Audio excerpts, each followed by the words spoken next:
The origins of Rus, 8622-1240. Long before there was a nation called Russia, before Moscow, before the Tsars, before the Empire, there were forests, rivers, and tribes. This was a cold and wild land, where winters were long and life was hard. The land stretched endlessly, from the Baltic Sea to the far Siberian plains. Scattered across it lived many peoples, the Slavs, Finns, and Baltic tribes. They farmed small patches of land, traded along the rivers, and defended themselves from raiders. But in the 9th century, something began to change. From the north, across the icy waters of the Baltic, came the Varangians, warriors and traders from Scandinavia. They were Vikings, known for their skill in battle and their mastery of rivers and ships. They came not just to raid, but to rule. In the year 862, legend says the Slavic tribes invited a Viking prince named Rurik to bring order to their lands. He settled in Novgorod, founding what history calls the Rus people, the ancestors of modern Russians, Ukrainians, and Belarusians. From Rurik's line would come princes, warriors, and leaders who would shape the future of Eastern Europe. A few decades later, Rurik's successor, Oleg of Novgorod, captured the great city of Kiev, a trading center on the Dnieper River. It became the heart of the first Russian state, Kievan Rus. Here, cultures mixed: Slavic farmers, Viking rulers, and Byzantine traders from the south. Kiev grew rich on trade routes that connected the Baltic Sea to the Black Sea, linking Europe with the powerful Byzantine Empire in Constantinople. By the 10th century, Kievan Rus became one of the most important kingdoms in Europe. Its leaders built wooden fortresses, minted coins, and sent warriors on campaigns across the steppe. But it wasn't just trade and war that changed this land, it was faith. In the year 988, Prince Vladimir the Great looked to unite his people under a single belief. After sending envoys to study religions from the Jews, Muslims, and Christians, he chose Christianity, impressed by the beauty of Byzantine worship. That year, he ordered the baptism of the people of Kiev in the Dnieper River, and the land of Rus embraced the Orthodox Christian faith. Churches rose from the ground, built in Byzantine style, with golden domes shining in the sun. Faith began to shape the culture, art, and laws of the people. Icons, prayers, and Slavic writings spread through the land. It was the birth of a shared identity of Holy Rus. But as the centuries passed, peace would not last. Princes quarreled for power, and the unity of Rus began to crumble. Different cities, Novgorod, Kiev, Vladimir, Suzdal, fought for dominance. Civil wars weakened the once great realm. Then, from the far east, a storm was rising. In the early 13th century, the Mongols came, fierce warriors from the steppes under Genghis Khan's empire. In 1240, they reached Kiev. The city, once shining with trade and faith, was burned to the ground. Thousands perished. The golden domes turned black with smoke. Kievan Rus was gone. But the spirit of its people, the memory of their faith, their unity, and their strength, survived. From its ashes, new powers would rise, and among them, one would one day rule all the lands of Rus, Moscow. The rise of Moscow, 1240-1547. The year is 1240. Kiev has fallen. The once great center of Rus lies in ashes under Mongol rule. For 2 centuries, the Russian lands will live under what came to be called the Mongol yoke, paying tribute, surviving through submission, waiting for the day they could rise again. But in the shadows of this darkness, a small settlement along the Moskva River begins to grow. It was once just a wooden outpost, surrounded by forests and swamps, a place called Moscow. No one then could imagine that this quiet town would one day rule all of Russia. In the 13th and 14th centuries, the Mongols ruled indirectly, letting local princes govern in their name as long as they paid tribute. Among these princes, the rulers of Moscow proved the most clever. They did not fight the Mongols outright. They outlasted them. They paid what was owed, built alliances, and slowly gathered power. Under Prince Daniel of Moscow, the city began to expand. Then came Ivan the, known as Ivan Moneybag, who gained favor with the Mongol Khan by helping collect taxes from other Russian lands. In return, Moscow grew rich, richer than its rivals like Tver or Novgorod, and with money came loyalty, soldiers, and influence. But Ivan's greatest success was not gold, it was faith. In the 1320s, the head of the Russian Orthodox Church, the Metropolitan, moved from Vladimir to Moscow. It became not only a political center, but also a spiritual heart for all Rus.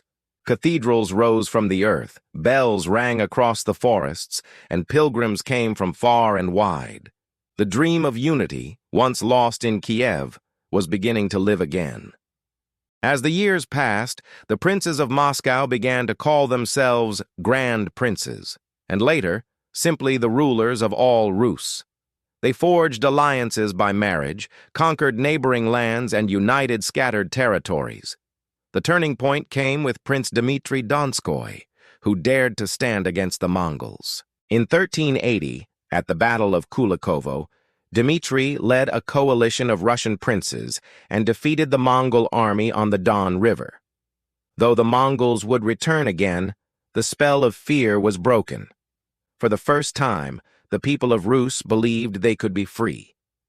The symbol of their unity became the Kremlin, a fortress of red walls and golden domes that still stands in Moscow today. Behind its walls, the princes ruled wisely and sometimes ruthlessly, always working toward one goal, to make Moscow the center of a united Russia. In the 15th century, that dream finally began to take form. Ivan III, known as Ivan the Great, refused to pay tribute to the Mongols and declared Moscow's independence. He expanded his lands, conquered Novgorod, and gathered all the principalities under his rule. He called himself the sovereign of all Russia. He married a Byzantine princess, linking Moscow to the legacy of the fallen Byzantine Empire. Under him, Moscow began to see itself as the Third Rome, a new Christian empire that would protect the Orthodox faith after Rome and Constantinople had fallen.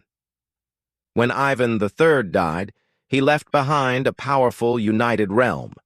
His grandson, Ivan IV, would take that power even further. In 1547, Ivan crowned himself with a new title, Tsar, from the word Caesar. It was more than a name. It was a declaration. Russia was no longer a collection of tribes and princes. It was now an empire. Empire and expansion, 1547 to 1725. The year is 1547.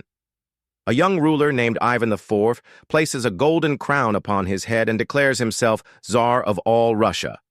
For the first time, Russia has an emperor, a man who believes his authority comes from God himself. At just 16 years old, Ivan dreams of greatness. He wants to expand his realm, strengthen the church, and bring order to his vast, untamed lands. But history will remember him not only as Ivan the Great, but as Ivan the Terrible. Ivan's early years were marked by chaos. As a boy, he watched noble families, the boyars, fight for control after his father's death. He learned to trust no one. When he became Tsar, he was determined to crush those who had once humiliated him. At first, Ivan was a reformer. He created new laws, opened trade routes with England, and founded the first Russian printing press. He conquered Kazan and Astrakhan, expanding his empire eastward into Muslim lands and opening the gateway to Siberia. For the first time, the Tsar's banner flew over a multi-ethnic empire stretching from Europe to Asia. But then tragedy struck. His beloved wife Anastasia died, possibly poisoned. Grief turned Ivan's brilliance into madness. He created a secret police force, the Oprichnina, who wore black robes and rode black horses. They became symbols of fear, burning villages, torturing nobles, and executing anyone the Tsar distrusted. The once proud city of Novgorod was accused of treason. Ivan's army surrounded it, and for weeks, the streets ran red with blood.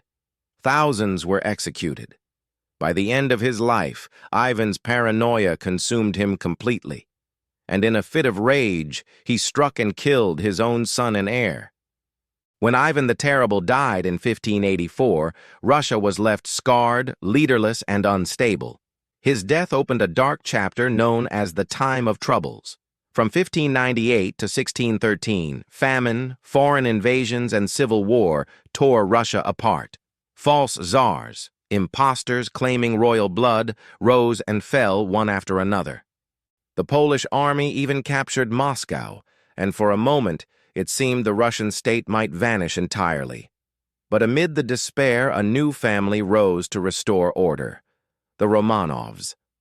In 1613, a 16-year-old boy named Mikhail Romanov was crowned Tsar. His family would rule Russia for the next 300 years. The Romanovs rebuilt the shattered nation. They reformed the army, reopened trade, and expanded the empire eastward once again. By the 17th century, Russia was pushing across Siberia to the Pacific Ocean, establishing forts, trading posts, and new cities like Tobolsk and Yakutsk. But the real transformation began in the early 18th century under a man of extraordinary ambition, Peter the Great. Peter was not like other Russian rulers. He was curious, restless, and obsessed with the West. He traveled in disguise across Europe, learning shipbuilding in Holland, studying science in England, and observing how Western nations lived. When he returned home, he was determined to drag Russia, sometimes by force, into the modern age. He reformed the army, built a navy, and introduced Western clothing and customs. He modernized education, founded schools, and demanded that nobles serve the state instead of living in luxury. And then, he built a new city, St. Petersburg, on the shores of the Baltic Sea. Carved from swamps by the labor of thousands, it became his window to Europe. In 1721, Peter declared himself Emperor of all Russia, and his realm officially became known as the Russian Empire. Catherine the Great and the Golden Empire, 1725-1825. The year is 1725. The great Peter the Great is dead, but the empire he built continues to grow. His city, St. Petersburg, glitters like a jewel on the frozen sea. Russia now stands proudly among the great powers of Europe, yet the empire is still fragile. After Peter's death, the throne changes hands many times. Intrigues, conspiracies, and palace coups fill the air. But amid this chaos, a new ruler will rise, a woman not born in Russia, yet destined to define it. Her name is Catherine the Great. Catherine was born Sophie of Anhalt-Zerbst, a German princess. At just 14, she was brought to Russia to marry the heir to the throne, Peter III, the grandson of Peter the Great. The marriage was cold and loveless, but Catherine was clever, patient, and ambitious. She learned the Russian language, studied its history, and charmed the nobles and guards. When Peter III became Tsar, his odd behavior and admiration for Prussia made him deeply unpopular. Within months, Catherine led a bloodless coup with the help of the army and declared herself Empress of Russia in 1762. Catherine ruled for 34 years, and under her reign, Russia entered its golden age. She was a lover of art, philosophy, and science. She wrote letters with Voltaire and Diderot, bringing the ideas of the Enlightenment to the Russian court. At the same time, she ruled with an iron hand, expanding Russia's borders farther than ever before. Under Catherine, Russia conquered Crimea, expanded into the Black Sea, and took part in the partitions of Poland, gaining huge territories in the west. Her generals marched across Europe and Asia, and her navy ruled the southern seas. By the end of her reign, Russia stretched from the Baltic to the Pacific, from the Arctic to the Black Sea, the largest country on earth. But Catherine's rule was not without shadows. While she built glittering palaces and sponsored art, the life of the peasants grew harder. Most Russians were still serfs, tied to the land, living under the control of landlords. In 1773, A man named Emelyan Pugachev led a massive peasant rebellion, claiming to be the dead husband of Catherine. For 2 years, the countryside burned with revolt. Catherine's armies crushed the uprising, but it showed how fragile her empire could be beneath all its glory. Despite unrest, Catherine's Russia became a symbol of strength and culture. She founded schools for girls, opened libraries, and turned St. Petersburg into one of Europe's most beautiful capitals. She collected art from across the continent, works by Raphael, Rembrandt, and Rubens, laying the foundation for the Hermitage Museum. When Catherine died in 1796, she left behind an empire admired and feared by the world. Her son Paul V succeeded her, but his strict and erratic rule alienated the nobles. He was soon assassinated, and his son Alexander I took the throne. Under Alexander, Russia faced its greatest challenge yet, Napoleon Bonaparte. In 1812, Napoleon's Grand Army invaded Russia, expecting a swift victory. But the Russians used a strategy of scorched earth, burning villages, fields, and even Moscow itself. The winter came early, and the French army froze and starved. Of the 600,000 who invaded, only a fraction returned. This victory made Russia the hero of Europe. At the Congress of Vienna, Alexander I stood among the victors who redrew the map of the continent. By 1825, the Russian Empire was at its peak, a vast, powerful force stretching across 2 continents.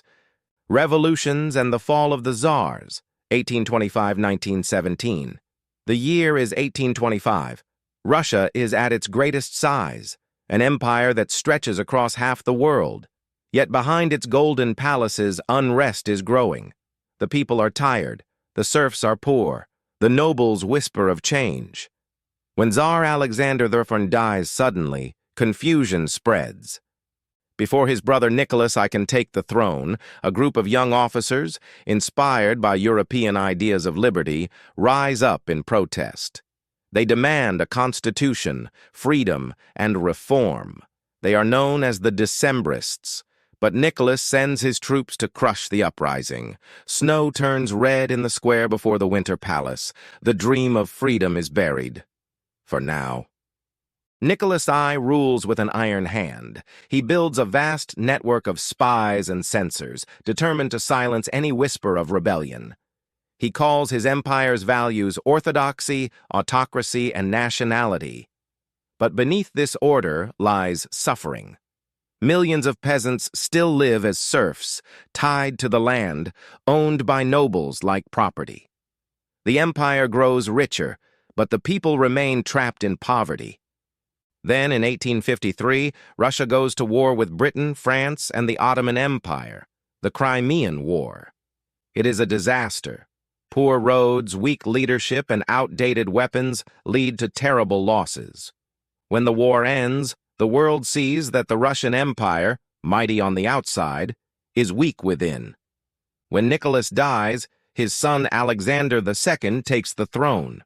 He is called the Tsar Liberator, for in 1861 he frees the serfs, more than 20 million people. It is one of the greatest social changes in Russian history. Church bells ring across the land as peasants are told they are finally free.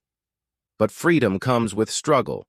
The peasants have little land and heavy taxes. The dream of equality quickly fades. Meanwhile, students and revolutionaries begin to demand deeper reform. They form secret societies, print illegal books, and plot to overthrow the Tsar. In 1881, one of these groups, the People's Will, succeeds. As Alexander II rides through St. Petersburg, a bomb explodes near his carriage. He steps out to help the wounded, and a second bomb kills him instantly. The Tsar Liberator dies in the same moment he planned to sign a new constitution. His son, Alexander III, vows revenge. He turns Russia backward, restoring censorship, crushing dissent, and ruling with absolute power. Under his rule, the empire becomes a prison of nations. Poles, Finns, and Ukrainians forced to abandon their languages and cultures. But Russia also begins to industrialize. Factories rise, railways spread across the frozen plains, and the Trans-Siberian Railway links Moscow to the Pacific Ocean. When Nicholas II becomes Tsar in 1894, he inherits a modernizing but restless empire. He believes deeply in his divine right to rule, but he is unprepared for the storms ahead. In 1905, after a peaceful protest in St. Petersburg turns into a massacre known as Bloody Sunday, the people rise in fury. Workers strike, soldiers mutiny, and revolution spreads across the land. Nicholas is forced to create a parliament, the Duma, but real power remains in his hands. The empire trembles, but does not yet fall. Then, in 1914, World War I begins. At first, Russia marches proudly to war. Millions of soldiers go to the front, many without boots, rifles, or food. As the war drags on, losses mount. The people starve. The army collapses.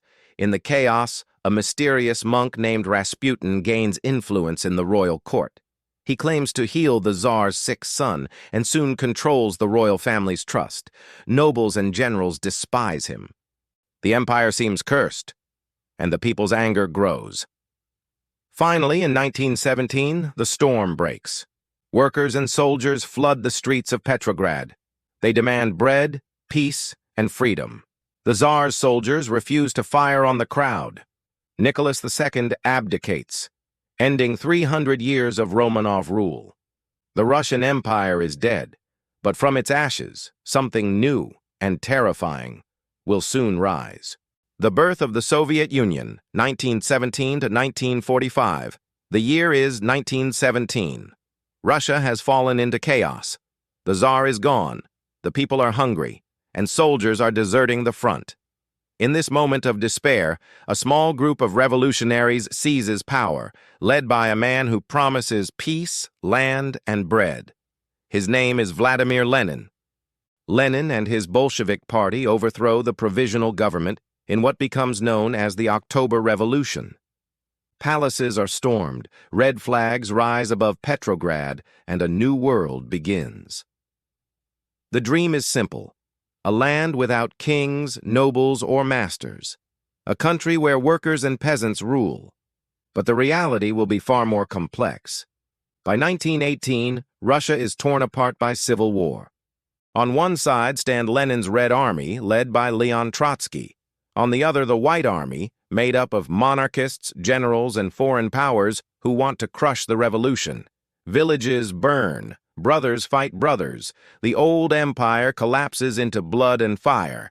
By 1922, the Reds are victorious. The Tsar and his family are executed, ending 300 years of Romanov rule. And from the ashes of the empire, a new nation is born: the Union of Soviet Socialist Republics, or the USSR. Its flag, red with a hammer and sickle, becomes a symbol of revolution for millions around the world. But inside, the country is exhausted, starving, and broken by war. Lenin tries to rebuild. He allows small businesses to operate again, gives land to peasants, and dreams of an industrial future. But in 1924, Lenin dies. A struggle for power begins between two men: Leon Trotsky, the fiery revolutionary, and Joseph Stalin, the quiet, ruthless organizer. Stalin wins.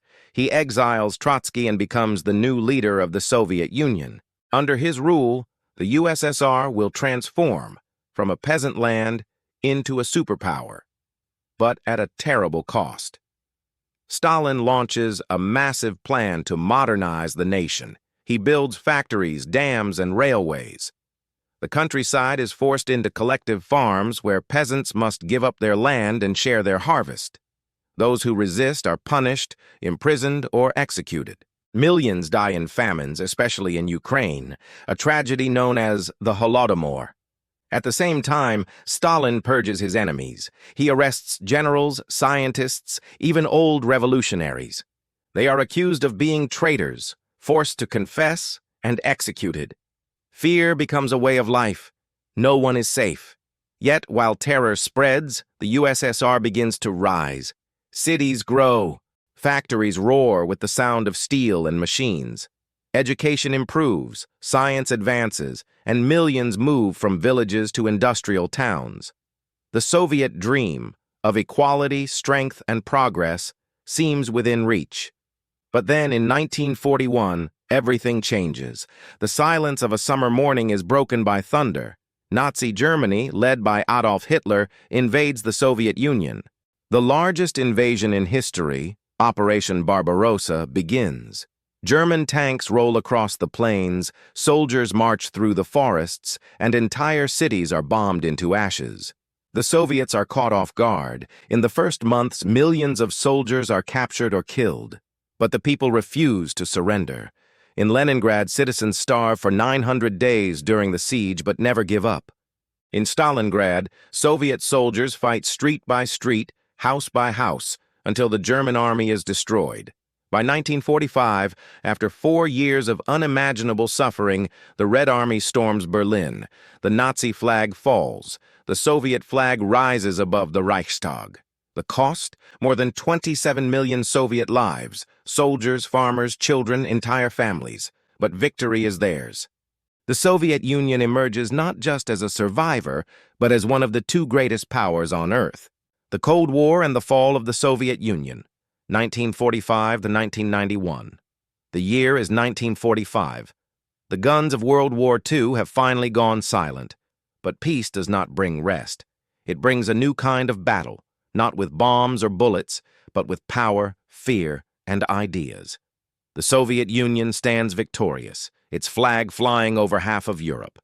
Joseph Stalin, the man who ruled with iron and fear, now controls one of the world's two superpowers. Across the ocean, the United States holds the other. Between them lies a world divided, East versus West, communism versus capitalism. And this is how the Cold War begins. After the war, the Soviet Union expands its influence. Poland, Hungary, East Germany, Romania, Czechoslovakia all fall under Soviet control. They become part of the Eastern Bloc, nations bound by Moscow's will. To counter the West's NATO alliance, Stalin creates his own, the Warsaw Pact. But the peace that follows is cold and uneasy. Each side builds weapons, bigger, faster, deadlier. By the 1950s, both possess nuclear bombs capable of destroying the world many times over. The planet lives under a shadow of fear, the fear of mutual destruction. In 1953, Stalin dies. His death brings a mix of relief and uncertainty. People whisper, "The tyrant is gone." But who will lead now? The answer soon comes. Nikita Khrushchev, a bold and unpredictable man. He shocks the world by denouncing Stalin's crimes and promising a new Soviet Union, one with peace and progress. For a time, it seems the USSR might change. But the rivalry with America only grows. In 1957, the Soviets launch Sputnik, the first artificial satellite. For the first time in history, a man-made object circles the Earth. It's a stunning victory, the dawn of the space race. Then, in 1961, the world watches in awe as Yuri Gagarin, a young Soviet pilot, becomes the first human in space. He looks down from orbit and says, "The Earth is blue." In that moment, the Soviet Union seems unstoppable. But power always has a price. In Berlin, a wall rises to divide East and West. In Cuba, Soviet missiles almost bring the world to nuclear war during the Cuban Missile Crisis of 1962. For 13 days, humanity stands on the edge of destruction. Khrushchev finally pulls back, and the crisis ends. But the Cold War grows colder still. After Khrushchev's fall, leaders like Brezhnev continue his legacy of military might. The Soviet Union becomes a global force, sending troops, advisors, and weapons across the world. Vietnam, Afghanistan, Africa, wherever America goes, the USSR follows. But beneath the surface, cracks begin to form. The economy slows. Factories produce weapons instead of food. People wait in long lines for bread. And whispers of rebellion spread across Eastern Europe. In 1985, a new leader arrives, Mikhail Gorbachev. He is young, intelligent, and different from those before him. He knows the Soviet Union cannot survive if it doesn't change. He introduces two new ideas: perestroika, to reform the economy, and glasnost, to bring openness and freedom of speech. For the first time, people can criticize the government, read foreign books, and speak their minds. But freedom is powerful and dangerous. Old wounds open, republics demand independence, and the Soviet system begins to collapse under its own weight. In 1991, it all comes to an end. As protests fill Moscow, soldiers refuse to fire on their own people. The Soviet flag is lowered from the Kremlin for the last time, and the Russian tricolor rises in its place. After 70 years, the Soviet Union, once a superpower feared across the world, is gone. 15 new nations emerge from its shadow. Russia, Ukraine, Belarus, the Baltic states, and others begin new journeys. The world has changed forever. Russia, in the 21st century, from empire to modern power, 1991-2025. The Soviet Union has fallen. After 70 years of power and fear, the red banner comes down from the Kremlin. The world watches as a new flag rises, white, blue, and red, the flag of the Russian Federation. But beneath the cheers lies deep uncertainty. The old system is gone, the empire has vanished, and the new Russia must learn how to stand on its own. The 1990s bring chaos. Factories close. Prices rise overnight. People who once had jobs and homes now struggle to survive. The promise of democracy feels empty as corruption spreads, and powerful men seize control of industries once owned by the state. These men, the oligarchs, become billionaires almost overnight. Meanwhile, ordinary Russians lose their savings, their stability, and sometimes their hope. In 1998, disaster strikes again. The ruble collapses and the economy crashes. The once great superpower lies broken. Many ask, is this what freedom was supposed to be? Out of this storm rises a man few had heard of, Vladimir Putin. A former KGB officer, quiet but sharp, chosen to bring order back to Russia. When he becomes president in 2000, he promises three things: stability, strength, and pride. Under Putin, wages rise, businesses grow again, the military is rebuilt. And for many Russians, life begins to improve. He restores a sense of power, a feeling that Russia is once again respected, even feared. But his rule comes with a price. Freedom of speech shrinks. Independent media is silenced, and those who oppose him often disappear into exile, prison, or worse. Still, many support him. To them, Putin is the man who saved Russia from chaos. To others, he is the man who rebuilt an empire of control. In the early 2000s, Russia becomes a key player on the global stage again. It sells oil and gas to Europe, fuels its economy with energy exports, and uses that wealth to regain influence. When Chechnya rebels for independence, the Kremlin responds with force. Devastating wars that leave cities in ruins but secure control. In 2008, Russia invades Georgia, claiming to protect its people but signaling a clear message: Russia is back, and it will not be ignored. Then, in 2014, history turns again. Russia annexes Crimea from Ukraine, the first land grab in Europe since World War II. The move shocks the world. Western nations respond with sanctions, and a new chill falls over East-West relations. A Cold War reborn in modern form. In the years that follow, tension grows. Cyber attacks, disinformation campaigns. Wars fought not only on land but online, in data, in media, in minds. And then in 2022, Russia invades Ukraine again, this time on a full scale. Cities burn, millions flee, and the world divides once more between supporters and opponents. For Russia, the war becomes both a test of power and a test of its people's endurance. As we reach 2025, Russia remains powerful, but also isolated. Its economy survives through trade with Asia and the global South.